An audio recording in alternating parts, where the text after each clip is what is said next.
والسلام علیکم ورحمۃ اللہ وبرکاتہ۔ اس طرح کی جو محفلیں ہوتی ہے، جو ہمارے بزرگوں نے، صوفیوں نے کبھی دستار کے بہانے، کبھی عرس کے بہانے، کبھی صندل کے بہانے، کبھی کسی بہانے اپنی قوم کو جمع کیا، اور جمع کرنے کا مقصد یہ نہیں ہوتا کہ وہاں پر کوئی لطیفہ گوئی پیش کی جائے، کوئی چٹکلے سنائے جائیں، بلکہ یہ محفلوں کا مقصد ہوتا ہے کہ کام کی بات کریں، ہم اپنا احتساب کریں اور سچی بات پر ہم غور کریں، اس لیے کہ یہ جو دنیا ہے، اس دنیا کو اللہ رب العزت نے ہمارے لیے عیش کدہ نہیں بنایا، عشرت کی جا نہیں بنایا، آرام گاہ نہیں بنایا، ہمیشہ رہنے کی جگہ نہیں بنائی، بلکہ یہ دنیا ہمارے لیے ایک امتحان گاہ ہے، ایک آزمائش گاہ ہے۔ اور دنیا کے اندر اللہ پاک نے ہمیں آزاد کر دیا، بندے جا تو جو چاہے عمل کر، تجھ پہ کوئی پابندی نہیں ہوگی، تو آزاد ہوگا، اچھا کرے گا تو بھی تیرے ہاتھ تیرا ساتھ دیں گے، برا کرے گا تو بھی تیرے ہاتھ اور پیر تیرا ساتھ دیں گے، اچھا کرے گا تیری آنکھیں تیرا ساتھ دے گی، برا کرے گا تو بھی تیری آنکھیں تیرا ساتھ دے گی۔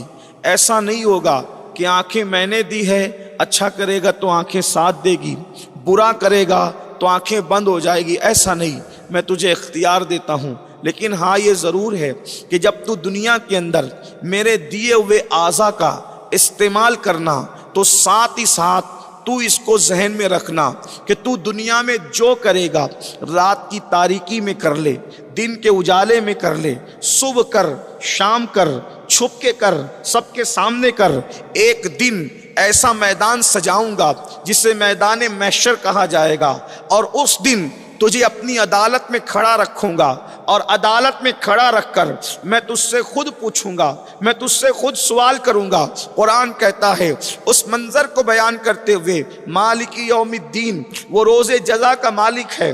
دوسرے مقام پر قرآن کہتا ہے ایحسب الانسان ان یترک سدی، کیا انسان یہ تصور کرتا ہے کہ اللہ اس سے حساب نہیں لے گا؟ اللہ اس سے حساب نہیں لے گا، ضرور لے گا، ضرور بالضرور لے گا۔ ایک مقام پر فرمایا فَمَن يَعْمَلْ مِثْقَالَ ذَرَّةٍ خَيْرًا يَرَهُ وَمَن يَعْمَلْ مِثْقَالَ ذَرَّةٍ شَرًّا يَرَهُ۔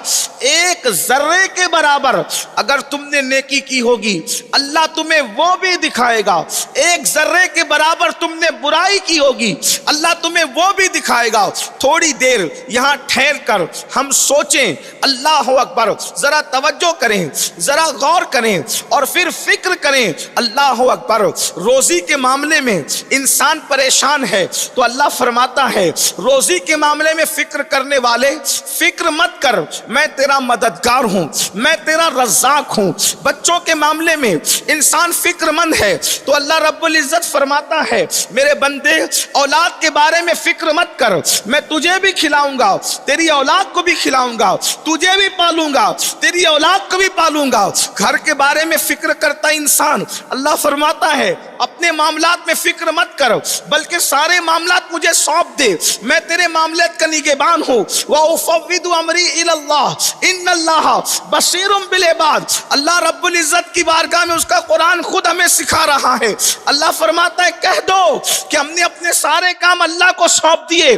اللہ اکبر، توجہ فرمائیں، روزی کے معاملے میں مددگار اللہ، اولاد کے معاملے میں مددگار اللہ، مکان کے معاملے میں مددگار اللہ، دکان کے معاملے میں مددگار اللہ، ہر معاملے میں مددگار اللہ۔ لیکن اب سوچو تو صحیح، روزی کی تکلیف ہے، مدد کا وعدہ ہے، معاملات ہیں، بیماریاں ہیں، مدد کا وعدہ ہے، ہر جگہ اس کی مدد ہے، لیکن مدد کرنے والا، توجہ کرنا، غور کرنا، اور جہاں تک قرآن پہنچانا چاہتا ہے، جہاں تک احادیث پہنچانا چاہتی ہے، جہاں تک بزرگان دین نے ہمیں فکر دی ہے، ذرا توجہ کرنا، ہر معاملے میں مدد کرنے والا اگر حساب لینے لگے تو اس وقت تو پھر کون مدد کرے گا، امداد کون کرے گا؟ ذرا توجہ کرنا، ہر معاملے میں پھنسو تو مدد اللہ کرتا ہے، اور جب اللہ ہی حساب لینے لگے تو اب کون مددگار ہوگا؟ امداد کرنے والا کون ہوگا؟ اور اللہ اکبر،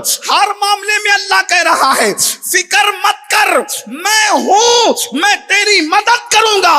لیکن جب محشر کا معاملہ آتا ہے تو اللہ یہ نہیں کہتا فکر مت کر، اللہ کہتا ہے فکر کر، اللہ کہتا ہے فکر کر۔ کیسی فکر کر؟ قرآن کہتا ہے وَلْتَنْظُرْ نَفْسٌ مَّا قَدَّمَتْ لِغَدٍ، اے ایمان والو میدان محشر کی فکر کرو کہ اس دن کے لیے تم نے کیا روانہ کیا، اس دن کے لیے تم نے کیا بھیجا۔ اللہ اکبر، میرے پیارے آقا علیہ الصلوۃ والتسلیم کے پیارے دیوانوں، ذرا غور تو کرو، ذرا سوچو تو صحیح، حساب اللہ لے گا، کوئی فرشتہ حساب نہیں لے گا۔ اللہ اکبر، کوئی نبی اور رسول ہمارا حساب نہیں لیں گے، اولیاء اور صحابہ ہمارا حساب نہیں لیں گے۔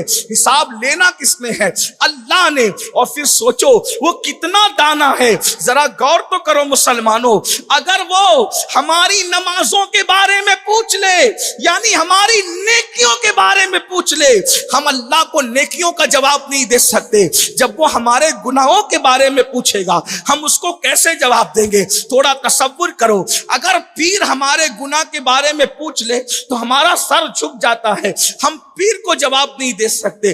ابا پوچھ لے گناہ کے اور غلطیوں کے بارے میں، ہم ان کو جواب نہیں دے سکتے۔ استاد پوچھ لے گناہ کے بارے میں، استاد کو جواب نہیں دے سکتے۔ اللہ کو کیسے جواب دیں گے؟ اور وہ دن ضرور آنا ہے جس کو محشر کہتے ہیں۔ اللہ فرماتا ہے اس دن کے لیے کیا بھیج رہے ہو؟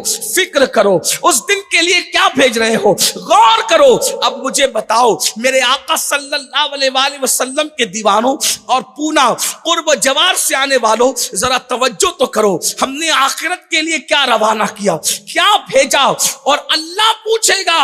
اور اللہ اکبر، کوئی یہ کہنے کی طاقت زبان میں کہاں سے لائے گا کہ اللہ میں نے رات کی تاریکیوں میں زنا کیا تھا؟ ذرا سوچو تو صحیح، زنا کرنے والے جوانوں سے پوچھتا ہوں، ذرا توجہ تو کرو، پوچھنے والا اللہ ہے، اللہ۔ اور اللہ کے سامنے یہ کہے گا کہ میں نے زنا کیا تھا، نہ تو کہہ نہیں سکے گا، نہ نہیں کہہ سکے گا، جو کیا تھا ہاں کہنا پڑے گا۔ بلکہ اللہ اکبر، قرآن کہتا ہے، قرآن جو کچھ کر رہے ہو دائیں بائیں فرشتے لکھ رہے ہیں، اور یہ دفتر تمہارے ہاتھ میں تھمائے جائیں گے۔ تھوڑی دیر کے لیے تصور کرو، اگر مسلمان ہو تو تمہارے نبی کا فرمان ہے، اگر مومن ہو تو تمہارے سچے رسول کا فرمان ہے، اگر ایمان والے ہو قرآن پکار پکار کر کہہ رہا ہے کہ گناہ کرنے والوں تمہارے ہاتھوں میں تمہارے اعمال کے دفاتر پیش کیے جائیں گے، اور اللہ فرمائے گا اقرا کتابک، پڑھ تیرے نام اعمال کو۔ کیا پڑھو گے؟ عورتوں پہ پاپ کی نظر ڈالی تھی، اللہ کی بارگاہ میں پڑھ سکو گے؟ زنا کیا تھا، اللہ کی بارگاہ میں پڑھ سکو گے؟ گانے سنے تھے کانوں میں ایئر فون لگا کے، اللہ کی بارگاہ میں پڑھ سکو گے؟ اللہ اکبر، اللہ اکبر۔ افیئر کے معاملات کیے تھے، اللہ کی بارگاہ میں پڑھ سکو گے؟ نشے میں دھت رہتے تھے، اللہ کی بارگاہ میں پڑھ سکو گے؟ شراب پیتے تھے، اللہ کی بارگاہ میں پڑھ سکو گے؟ نشے کی دوائیں لیتے تھے، اللہ کی بارگاہ میں پڑھ سکو گے؟ چھپ چھپ کر جو وہ سود کے اور بیاج کے دھندے کرتے تھے، وہ سود اور بیاج جس کے بارے میں اللہ کے رسول نے فرمایا کہ سود کا ایک لقمہ کھانا اور ماں کے ساتھ 36 مرتبہ زنا کرنا دونوں برابر کام ہے۔ آپ بتاؤ، جس نبی نے فرمایا کعبے کے اندر زنا کرنے والا اور سود کھانے والا دونوں برابر برابر ہے، اللہ کی بارگاہ میں پڑھ سکو گے؟ اللہ کی بارگاہ میں بیان کر سکو گے؟ وہ دن آنے والا ہے جسے میدان محشر کہتے ہیں، جسے حشر کا دن کہتے ہیں۔ اللہ اکبر۔ آئیے تھوڑا سا تمہید میں ایک بات اور سن لیں، اتنی بے باک ہو گئی ہے میری قوم، کہتے ہیں مولانا ہم نے تو کلمہ پڑھا ہے، ہم تو ایمان والے ہیں، ہم جنت میں جائیں گے نہیں تو کون جائے گا؟ بڑی معذرت کے ساتھ سارا معاملہ تو کلمہ پڑھنے والوں کے ساتھ ہی ہے، اس لیے کہ جنہوں نے نہیں پڑھا ان کا ٹھکانہ تو دائمی طور پہ جہنم ہے۔ حساب تو ان کو، فکر تو ان کو دی جا رہی۔ یا ایھا الذین آمنو، ایمان والو وَلْتَنْظُرْ نَفْسٌ مَّا قَدَّمَتْ لِغَدٍ، آخرت کے لیے تم نے کیا بھیجا اس پر غور کرو، فکر کرو۔ اور آیت کا تیور دیکھیں، دو مقام پر اللہ کے ڈر کا ذکر ہے۔ یا ایھا الذین آمنوا اتقوا اللہ، ایمان والو اللہ سے ڈرو، وَلْتَنْظُرْ نَفْسٌ مَّا قَدَّمَتْ لِغَدٍ، اور اپنی آخرت کے لیے تم نے کیا بھیجا اس پہ غور کرو۔ پھر اس کے بعد کہتا ہے وَاتَّقُوا اللہ، اللہ سے ڈرو۔ ایک آیت کی ابتدا بھی اللہ کے خوف سے ہے اور اس کا اینڈ بھی اللہ کے خوف پر ہے، یعنی کہ بندو اللہ سے ڈرتے ڈرتے کچھ بھیجو، اور بھیجنے کے بعد پھر بے فکر مت ہو جاؤ، پھر اللہ سے ڈرو۔ اس لیے کہ اگر تم نے ہزاروں سال نیکیاں کر لی، پھر بھی اگر وہ رد کرنا چاہے تو رد کر دے، اور اس نے کسی کے ساتھ مغفرت کا وعدہ نہیں کیا علاوہ الا چند کے، جن کے ساتھ کیا ان کے ساتھ مخصوص، لیکن ہمارے ساتھ اس کا کوئی مغفرت کا وعدہ نہیں ہے۔ اعلان ہے اس کا وَيَغْفِرُ مَن يَشَاءُ، میں جس کو چاہوں گا بخشوں گا۔ توجہ کرنا، جس کو چاہوں گا بخشوں گا، اور پھر کہتے ہیں وَيُعَذِّبُ مَن يَشَاءُ، اور جس کو چاہوں گا عذاب دوں گا۔ اور پھر غور کریں، اگر نبی کے سگے چچا کو عذاب دینا چاہوں تو اس کو بچھو کی شکل میں، نبی کے سگے چچا کو بچھو کی شکل میں جہنم میں داخل کروں گا۔ تمہاری آنکھوں کے سامنے ابراہیم خلیل اللہ جیسے نبی کا سگا چچا آزر بچھو کی شکل میں جہنم میں ڈالا جائے گا، تاکہ تمہیں پتا چل جائے جب اگر چاہتے ہیں تو نبی کے چچا کو بھی جہنم میں ڈال دیتے ہیں۔ نبی کا سگا بیٹا کنعان کی شکل میں، نوح علیہ السلام کے بیٹے کی شکل میں اس کو جہنم میں ڈالا جا رہا ہوگا۔ اب آپ سے پوچھنا چاہتا ہوں، اس سے بڑھ کر بھی اب کوئی ثبوت چاہیے آخرت کی تیاری کے حوالے سے؟ اللہ اکبر! یہ بات اگر میں اپنی طرف سے کہوں، لوگوں کو لگتا ہے کہ مولوی لوگ زیادہ ڈراتے ہیں۔ میرے عزیز، جب نبی کا بیٹا جہنم میں جا رہا ہوگا اور قرآن کہہ چکا لیس من اہلک، اس کے عمل اچھے نہیں ہیں، تو نسبتیں ختم ہو گئی۔ جب نبی کا بیٹا ہونے کی نسبت برے اعمال کی وجہ سے ختم ہو سکتی ہے، تو پیری مریدی کی نسبت کیوں نہیں ختم ہو سکتی؟ کتنی مضبوط نسبتوں کی بات کرتے ہیں۔ نسبت نسب کا جب خاتمہ ہو سکتا ہے تو نسبت وعدے کا خاتمہ کیوں نہیں ہو سکتا؟ اللہ اکبر!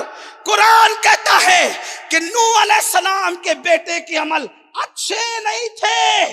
اللہ قرآن میں، میری اپنی بات نہیں، قرآن کو مان کے مسلمان ہو تو قرآن کہہ رہا ہے کیا اس کے عمل اچھے نہیں تھے، اس کے اعمال صالح نہیں تھے، اس لیے اللہ نے کہا کہ لیس من اہلک۔ اب یہ آپ کی آل سے نہ رہا، آپ اندازہ فرمائے، اب بھی ہمیں ڈر نہیں لگتا؟ اب بھی ہم راتوں کو کیا گندی فلمیں ہی دیکھتے رہیں گے؟ اب بھی کانوں میں ایئر فون لگا کر گانے ہی سنتے رہیں گے؟ اب بھی عورتوں پر پاپ کی نظریں ڈالتے رہیں گے؟ اب بھی سود کے دھندے جاری رہیں گے؟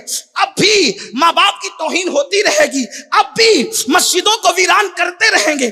اب بھی اللہ اکبر ہاتھوں میں کڑے پہن کر جھوٹی محبت کے دعوے کرتے رہیں گے؟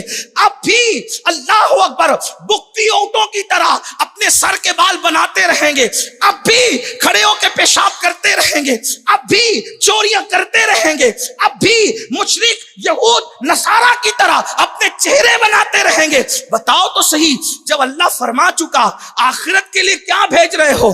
اگر ہم بے عمل ہوتے تو بھی بہت رونے کی ضرورت تھی، ہم بے عمل نہیں ہیں۔ توجہ کرنا، لوگ کہتے ہیں بے عمل ہوں میں نے کہا اگر تو بے عمل ہوتا تو میں تیرے قدم چومتا۔ بے عمل نہیں ہے ہم، ایک ہے با عمل، ایک ہے بے عمل۔ با عمل وہ جو عمل کرتا ہے، بے عمل وہ جو عمل اچھا بھی نہیں کرتا اور برا بھی نہیں کرتا۔ جو اچھا عمل کرے وہ با عمل، جو نہ اچھا عمل کرے نہ برا عمل کرے وہ کیا ہے؟ بے عمل۔ اور جو برا عمل کرتے ہیں اس کو کہتے ہیں بد عمل۔ ہم لوگ بے عمل نہیں ہیں، ہم لوگ بد عمل ہیں۔ بے عمل بھی ہوتے تو محشر میں پھنستے۔ اللہ فرماتا عمل کیوں نہ کیا، تو ہم بے عمل نہیں، ہم تو بد عمل ہے۔